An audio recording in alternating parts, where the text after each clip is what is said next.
Alan, and here at the UK Tech Blog, we are going to be doing a sound test of the BSUN Zuoce Macaron switches. I've installed them here in my NK87, and the switches are here. They have 4 different colors, and yeah, they're a linear switch, and let's see how they sound. I've heard some nice things about these. I bought them with my own money at the Thocc Exchange. Highly recommended. I got a sticker. It's really nice. Right, well, let's get started.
As you can see, these switches are decent.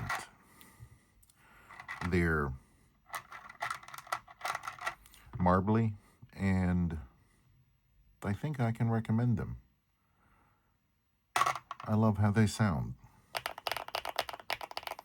There's got marbly thoughness to it.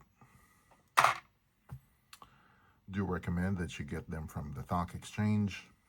That's where I got them from. And yeah, get some of these stickers.